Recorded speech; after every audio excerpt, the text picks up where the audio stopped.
Assalamualaikum warahmatullahi wabarakatuh, sahabat arah juang dimanapun kalian berada.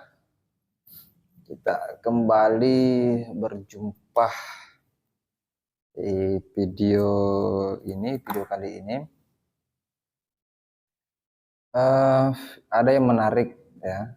Beberapa waktu yang lalu saya melihat di beberapa channel teman-teman yang kemudian mengangkat soal salah satu ulama Nahdien, ulama NU yang memberikan pernyataan soal keberpihakan nantinya, baik itu NU atau siapapun itu, tidak boleh menyerahkan dukungannya kepada kelompok atau kepada calon pemimpin yang berkolaborasi dengan kelompok-kelompok Islam kanan yang dari awal mereka tidak menyukai, tidak suka dengan konsep negara kita, dengan ideologi bangsa kita, dan dengan segala sesuatu yang kita pahami seperti Pancasila yang kita akui dan mereka tidak akui.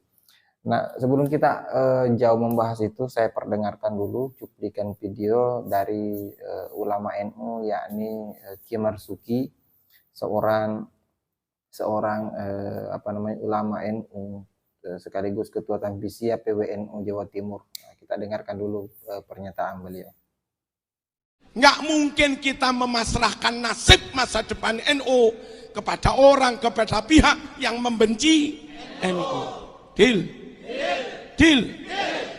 Beberapa tahun yang lalu ada kelompok-kelompok kalau demo Pancasila kafir, hormat merah putih musyrik, Kapolri Tohut, Gus Dur Yahudi, Presiden Tohut, demokrasi syirik, Indonesia negara kafir. Dan ketika kelompok seperti itu berkolaborasi dengan kelompok lain ingin merebut kepemimpinan bangsa, bodoh banget kau amanatkan bangsa ini kepada kelompok yang anti negara. Baik, sahabat-sahabat, kita sudah dengar sendiri penyampaian Kiai Marzuki. Saya juga tidak tahu kapan tepatnya beliau menyampaikan itu, di forum mana saya tidak paham, tapi itu disiarkan di NU Channel ya, salah satu channel NU di YouTube. Sahabat-sahabat bisa share nanti, bisa lihat sendiri di channel itu, atau nanti saya sertakan di kolom deskripsi. Nah, menarik ya, ada ulama, ada seorang Nahdien yang menyampaikan persoalan itu, dan bukan seolah-olah ya, maksud saya memberikan pemahaman kepada kita semua terkait bahayanya kita memilih calon pemimpin negara yang kemudian berkolaborasi, bekerja sama dengan kelompok-kelompok atau Islam kanan.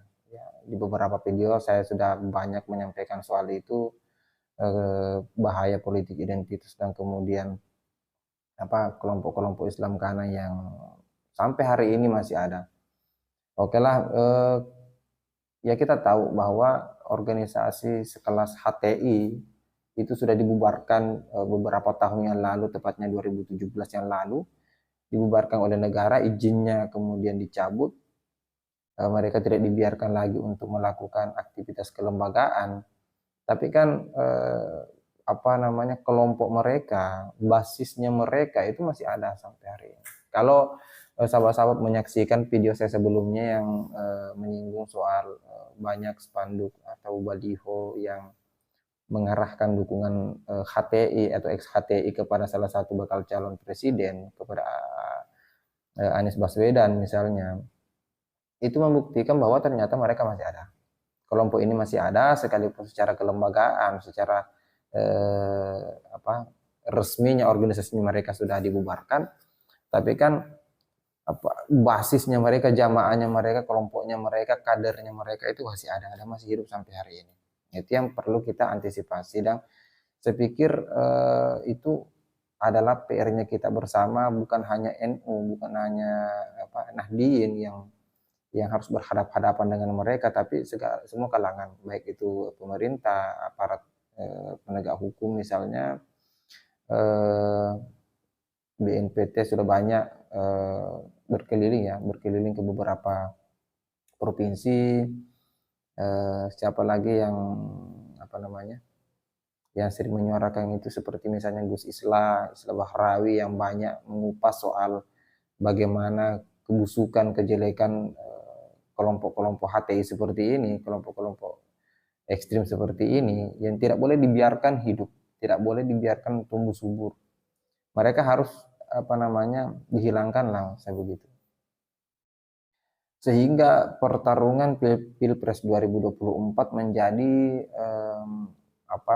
pembahasan yang selalu hangat, bukan hanya pada persoalan saling menyikut soal saling menghajar dari masing-masing koalisi, tapi rasa-rasanya orang-orang atau kelompok-kelompok Islam kanan ini berusaha untuk mencari celah di mana mereka bisa masuk dan diterima, dan instrumen mereka kembali digunakan dalam Pilpres 2024. HTI yang sudah dibubarkan, kemudian FPI yang sudah dibubarkan, tapi kan pada hari ini kita masih menyaksikan di permukaan mereka masih melakukan kajian-kajian, mereka masih intens melakukan doktrin pengaruh kepada masyarakat. Maka ini yang kita sebenarnya khawatirkan bersama. Orang-orang yang kemudian tidak kuat pondasi keagamaannya, ya bisa saja dipengaruhi dan kemudian terpapar paham-paham mereka. Ya sederhananya begini, mereka permintaannya dari dulu adalah bagaimana caranya negara ini menjadi negara Islam, kan itu yang menjadi poin mereka kan. Bagaimana caranya khilafah ini ditegakkan di negara kita ini, padahal dasar berdirinya negara kita itu bukan ya oke lah, ada gerakan-gerakan Islam yang pada waktu itu dilakukan untuk sebagai bentuk perlawanan kepada penjajah, sebagai bentuk perlawanan kepada Belanda misalnya. Tapi kan semangat atau spirit berdirinya bangsa ini itu tidak melibatkan satu agama, melibatkan justru beberapa agama di situ. Sangat tidak wajar misalnya negara kita yang fondasi atau misalnya awal berdirinya justru ulama-ulama pada saat itu yang bermusyawarah kemudian melahirkan konsep Pancasila yang disepakati oleh seluruh agama dan seluruh elemen, kemudian dirusak atau berusaha untuk diganti dengan konsep khilafah seperti yang digaungkan dan diteriak-teriakkan oleh kelompok-kelompok HTI atau ex-HTI ya. Itu. Saya pikir ini yang harus kita jadikan kewaspadaan, harus kita waspadai bersama. Lagi-lagi saya ingin mengatakan bahwa oke lah yang saya angkat di video kali ini adalah teriakan dari Nahdlatul Ulama, teriakan dari seorang Kiai Marzuki yang lantang mengatakan bahwa tidak tepat kiranya kita sebagai warga negara, masyarakat atau Nahdiyin untuk memberikan dukungan kepada calon presiden atau calon pemimpin negara kita yang kemudian berkolaborasi dengan kelompok-kelompok yang seperti ini. Itu yang poin dari video ini. Tapi kan bukan hanya NU yang seharusnya memiliki PR seperti ini. Muhammadiyah harus berteriak juga, misalnya menyuarakan juga hal-hal seperti itu. Kalau di beberapa video sebelumnya, saya angkat soal LDII yang kemudian Muhammadiyah memberikan pernyataan tentang kesesatan LDII, itu sudah tepat. Itu berarti ormas-ormas besar di negara kita itu melek.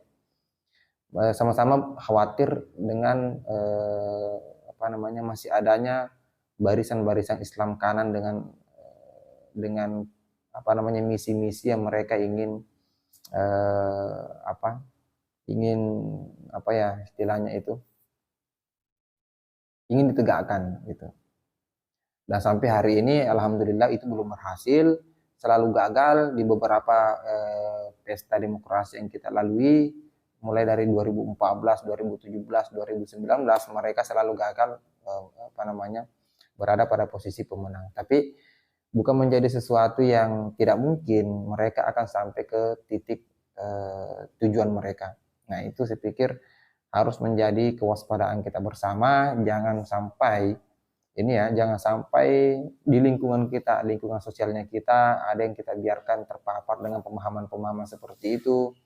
Apalagi misalnya keluarga kita, saudara, orang tua, atau siapapun itu di lingkungan kita, itu kita jaga kelompok-kelompok yang eh, seperti ini pasti selalu melakukan instrumen yang sama. Mereka bergerak secara masif, mereka bergerak secara rapi, terorganisir, sekalipun organisasinya sudah tidak ada, tapi mereka masih terorganisir. Mereka satu komando dan masih aktif melakukan edukasi-edukasi, doktrin-doktrin keagamaan yang apa namanya, yang memperjuangkan khilafah. Oke, saya pikir itu untuk video kali ini. Kita ketemu di video selanjutnya dengan tema-tema yang lebih menarik lagi. Sekian, Allahumma afiq ila aqwamit thariq. Assalamualaikum warahmatullahi wabarakatuh.